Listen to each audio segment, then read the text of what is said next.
그런 큰 축복의 곳으로 하나님은 인도하신다라고 말하고 있습니다. 그와 같은 축복이 있는 여러분이 되고 선으로 승리하고 선을 악으로 갚는 여러분이 되지 않기를 주의 이름으로 축원합니다. 두 번째 우리가 생각할 것은 고친이는 예수라는 고발과 배신은 예수님이 그것을 일부러 허락했다라는 그런 뜻이 됩니다. 여기서 오늘 우리가 중요한 대목을 이해하고자 하는 것입니다. 예수님은 왜 이와 같은 배신을 허락했겠습니까? 아주 중요한 뜻이 있습니다. 예수님은 병자가 자기를 배신할 줄 알면서 두 번째 가까이 가서 죄를 짓지 말라고 해서 다시 배신할 수 있는 기회를 예수님이 주신 것입니다.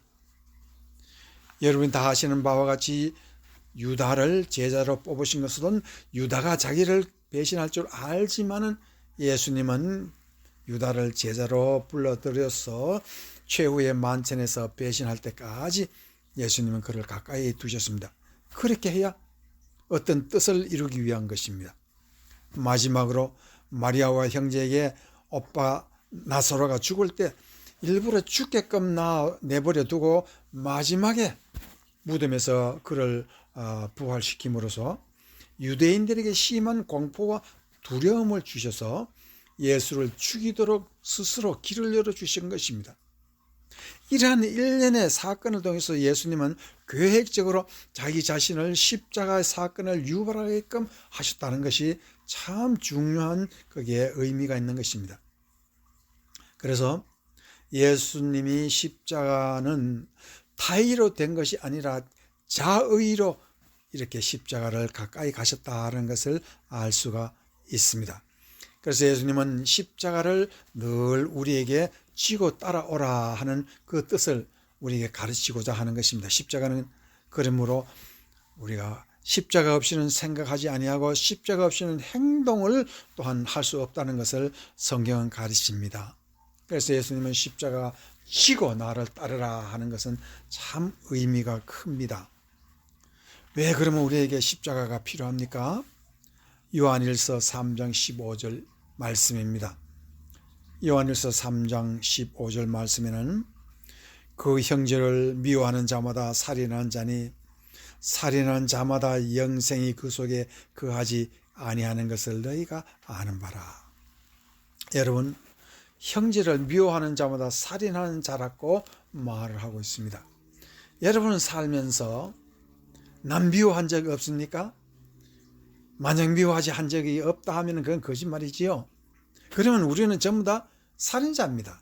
그래서 살인자의 피가 우리 속에 흐르고 있다는 것을 우리는 하나님 앞에 늘 고백하고 우리가 기도할 때나 생활할 때에 십자가의 보혈의 그 공로로 우리의 마음속에 살인자의 피를 정케 해달라고 기도하지 아니하면 우리는 어떤 사람이 됩니까? 서기관과 바리새인처럼 우리는 죄인이 되고 거짓 사람이 됩니다. 이와 같이 우리는 십자가의 필요성이 단순히 그 겉으로만 들고 다니는 그런 것이 아니라 십자가는 절대적인 필요가 우리 인생 순간순간 있어야 된다 하는 것을 우리는 알 수가 있게 되는 것입니다. 자, 그러면 우리 자신은 어떤 사람입니까? 바로 살인자의 후손이요, 내 자신이 또한 살인자라는 것을 알 때에 하나님은 우리에게 예수님의 보혈의 공로로 우리를 씻어주신다라고 말을 하고 있습니다. 그래서 바울사도는 골로새서 2장 14절에서 15절 말씀에서 우리를 거스리고 불리하게 하는 법조문으로 쓴 증서를 지우고 제하여 버리사 십자가에 못 박으시고 통치자들과 권세들을 무력화하여 드러내어 구경거리로 삼으시고 십자가로 그들을 이기셨느니라. 골로새서 2장 14절 15절에는 아주 해석하기 어려운 말들이 거기에 있습니다. 그래서 오늘은 이 말씀을 우리가 잘 생각해 봐야 됩니다. 거기에는 어떤 말씀이 있습니까? 15절 말씀을 한번 보십시다. 15절 말씀 골로새서 2장 15절 통치자들과 권세들을 무력화하여라는 말이 있는데 이 말은 아주 어렵습니다. 이 통치자라는 말을 그리스 말로 보니까 아르카스라는 단어를 쓰고 있습니다.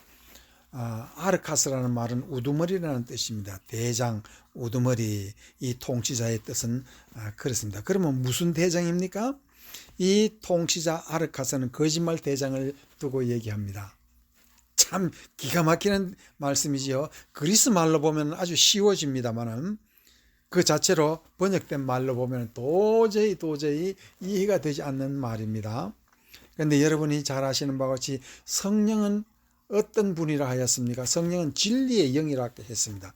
그러나 마귀는 거짓의 영이라고 말하고 있습니다.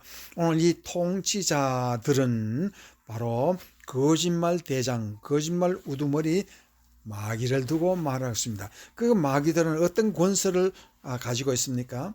이 권세라는 것은 한 번 거짓말을 하면 너무나 능숙해서 그 거짓말을 한 번 듣고 쏘가 넘어지 않는 사람이 없을 정도로 그 권세가 큽니다. 거짓말에 힘이 있다. 그런 뜻입니다. 권세라는 뜻은.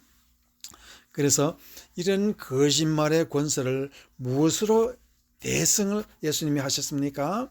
십자가로 그들을 이겼다 그랬습니다.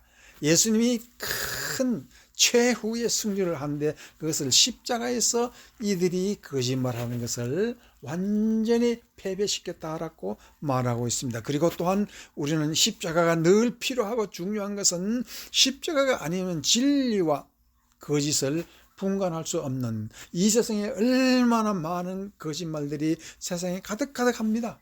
우리는 그와 같은 것을 하나하나 조목조목 다 따지고 알 수가 없을 만큼 우리는 쏟고 사는 것이 인생이라는 것을 우리는 잘 알고 있습니다. 그래서 골로새서 2장 14절 15절은 그러면 예수님께서는 자기가 이 십자가로 우리에게 모든 것을 진리로 인정해 주셨다 하는 것을 어떻게 증거합니까? 예수님이 우리를 용서해 주신 것을 어떻게 증거합니까? 자기 자신이 우리의 죄를 대신해서 죽으셨다는 것을 우리에게 십자가에서 보여주셨기 때문에 예수님의 모든 말씀은 진리라는 것을 알 수가 있습니다.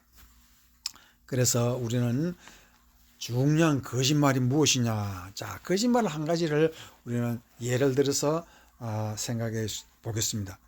역사에서 두 가지 큰 혁명 공약이 있습니다. 대한민국도 혁명 공약이 있지만은 가장 큰 혁명 공약 중에 인류의 큰 혁명 공약은 공산당 혁명입니다. 공산당 혁명은 부르주아는 다 죽이고 숙청하고 프롤레타리아는 공장에 우리끼리 잘 먹고 잘 살자 하는 것이 공평하게 살자는 것이 공산당 혁명입니다. 그런데 그것은 거짓말이 되었습니다. 그 다음에 진리는 무엇이 진리입니까? 진리는 십자가의 혁명입니다. 십자가의 혁명은 프롤레타리아도 용서하고 부르주아도 용서하고 죄인도 용서하고 악한 자도 용서하고 살인자도 용서하고 도적도 용서하고 간음자도 용서하고 배신자도 용서하고 모든 자를 살리고 용서하는 것은 십자가의 혁명입니다. 그러기 위해서 그 백성들을 살리기 위해서 예수 자신이 죽으셨습니다. 그러나 한번 역사를 통해서 잘 보십시오. 스탈린이라는 사람은 수천만을 학살하고도 자기는 죽지 않았습니다.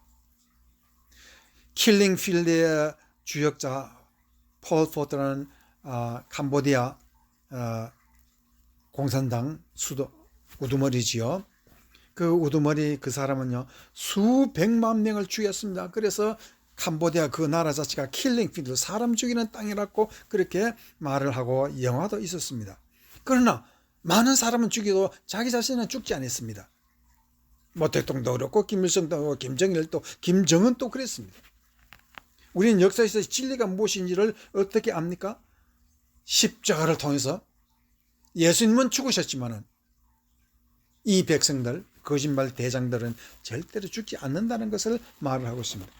손양한 목사님은 그래서 자기 아들 둘을 죽인 공산당 두 빨강이들을 다 용서하고 자기 아들로 양자를 했다 하는 것도 여러분 다 아시는 바와 같습니다. 오늘 병자는 거짓말을 믿고 예수님을 안식일 범한 죄인으로 몰아서 예수님이 죽는 데 큰 역할을 한 사람이 되었습니다. 그것은 전부 다 거짓말로 그렇게 된 것입니다. 그러나 예수님은 이 병자뿐만 아니라 모든 사람을 더럽고 초한 어떠한 사람도 용서하시고 악하고 간사한 강도 도적마저도 용서하시는 그런 진리의 대장이 되신 것입니다. 그래서 오늘 우리가 알아야 하는 것은 바로 이 말씀입니다.